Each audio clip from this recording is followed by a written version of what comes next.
Welcome back to The Explainer. I am so thrilled to have you here today because, wow, we are unpacking something absolutely fascinating. We tend to think of power as this really loud, aggressive thing, but survival? Survival is often completely silent. If you look at the grand sweep of human history, sitting on a throne has basically always been the most precarious, dangerous job in the world. I mean, for an ancient monarch, the real threat of death wasn't usually waiting out on some distant battlefield. No, it was walking right down the polished stone corridors of their very own palace. So how on earth did they survive? When I ask you that, what was the ultimate armor of the ancient world, your mind probably jumps straight to the stuff history books love to celebrate, right? You're picturing towering stone battlements, deep dark moats, and legions of heavily armed guards. But here's the secret. Physical fortresses were actually surprisingly easy to bypass. An assassin's blade, a poisoned drink, a bodyguard who took a bribe, those threats walk right over a moat like it's not even there. It turns out, the absolute most effective shields protecting ancient royal bloodlines were entirely invisible. Because the secret wasn't iron at all. It was grammar. Honestly, it wasn't forged in fire. It was built out of phonetics. Today, we're looking at how language itself was literally weaponized. We are going to dive into the mysterious linguistic codes, the secret dialects, and gestural systems designed specifically to pass completely undetected through the most treacherous royal courts in history. To anyone on the outside, these defenses just sounded like total gibberish, or they passed by in absolute silence. Okay, let's get into part 1, the Ottoman court and the power of absolute silence. So picture this. You're behind the high, imposing walls of the 17th century Topkapı Palace, right in the inner court of the Ottoman sultans. This place was a deadly pressure cooker of dynastic intrigue. I mean, a single overheard word in these halls could literally bring down an empire. Their solution to this? The Dilzuzlar. Back then, it was considered highly disrespectful to speak aloud in the sultan's presence anyway, so they brought in these deaf-mute servants. And if you think about the strategic brilliance here, it's genius. Because these servants couldn't hear, they were entirely immune to the ultimate tools of an assassin, bribery and espionage. They could stand mere inches away from the sultan during highly classified military or succession planning, and they were completely unable to overhear or leak a single detail. And over decades, this intense need for secrecy actually birthed Saray Ishara Dili, which is a highly complex Seraglio sign language. The communication flow was seamless. It worked like this. The sultan could silently sign a direct order, a deaf-mute Dilz's guard would receive it, and then a loyal page would go execute it. Boom. It completely bypassed all those listening courtiers who might be plotting against the crown. No spoken words to overhear meant absolutely no spoken words to betray.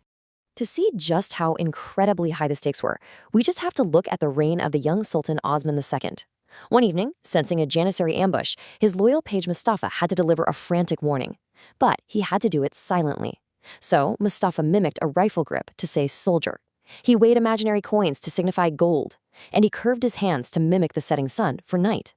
Now, to a spy listening at the door, the room was dead silent, but to Osman, the message was screamingly loud.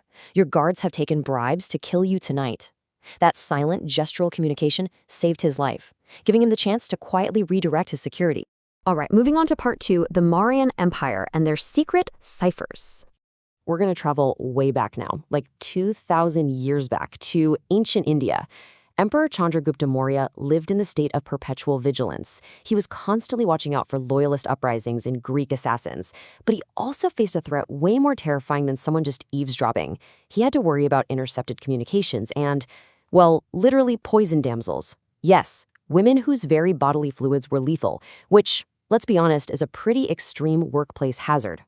To handle all of this, his absolutely ruthless and brilliant prime minister, Chanakya, managed a massive covert army of spies who disguised themselves as everyday beggars and merchants. And to keep their intelligence reports safe, he used mlachita vikalpa. This was a super sophisticated cryptographic art that intentionally sounded like just incomprehensible, babbling nonsense from foreigners. So in practice, what Chanakya did was swap vowels and consonants based on a very strict mathematical key.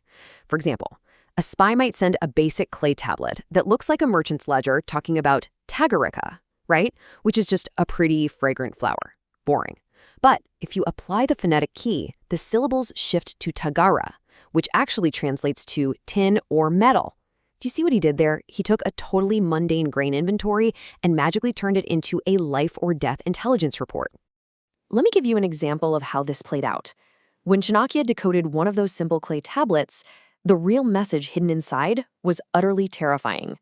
It read, "An assassin from the western border has disguised himself. He carries a hollow iron goad filled with deadly cobra venom." Now, because that warning was hidden perfectly inside phonetic babble, Chanakya didn't have to raise any kind of public alarm and tip off the bad guys. Instead, he just used a rhythmically altered spoken code to silently dispatch his own guards. And they arrested that disguised assassin right there in the royal elephant stables that evening, without spilling a single drop of blood. It is just brilliant. Which brings us to Part 3, Ancient Egypt and Enigmatic Hieroglyphs.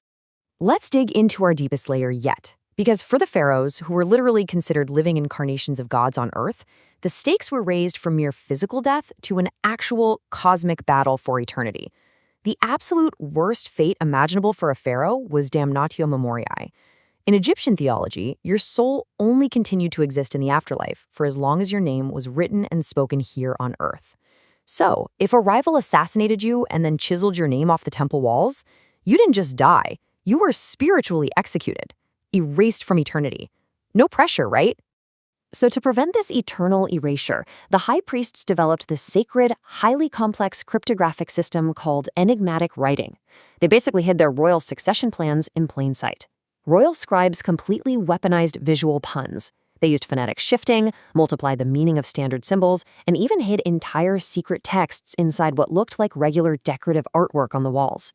They essentially turned entire temples into giant intellectual puzzles that only the initiated royal bloodline actually knew how to read. Take the reign of Ramses II, for example. To just a standard observer, or say a highly corrupt vizier looking to seize power, a temple wall might just look like a nice decorative border featuring some bull's horns and a crouched god. Pretty, but meaningless. But to an initiated prince who understood the esoteric keys from the temple library, those bull's horns meant Ka, the life force, and that crouched figure was the hidden god Amun.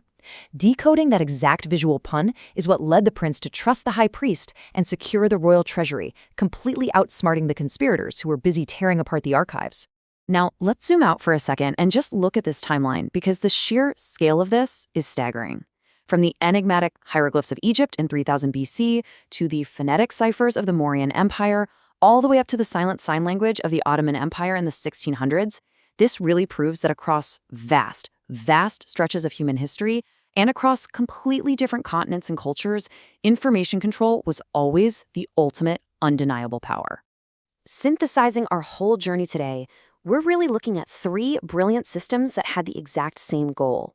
Whether the Ottomans were using absolute silence, or the Mauryans were using phonetic cryptography, or the Egyptians were using layered visual metaphors, they all left their conspirators effectively deaf, dumb, and blind.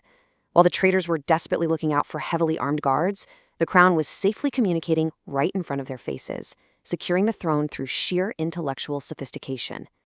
And that brings us to our final section, Part 4, Modern Echoes of Ancient Codes. So you might be wondering, why does all of this ancient history actually matter to you and me right now? Well, because these ancient systems aren't just dead history. Not at all. That digital encryption on your smartphone right now, the firewalls, the end-to-end encrypted messaging apps you literally use every single day, they are the direct modern descendants of Chanakya's phonetic ciphers and those silent Ottoman guards. It's all the same lineage of defense. Which brings us to a final provocative thought to wrap up this explainer. If the whispering stones of history could speak, what invisible fortresses do you think protect the world's most powerful people today? Physical castles eventually crumble, iron rust away, and stone walls fall. But the power of encrypted secrets, that lives on forever. Please like and subscribe.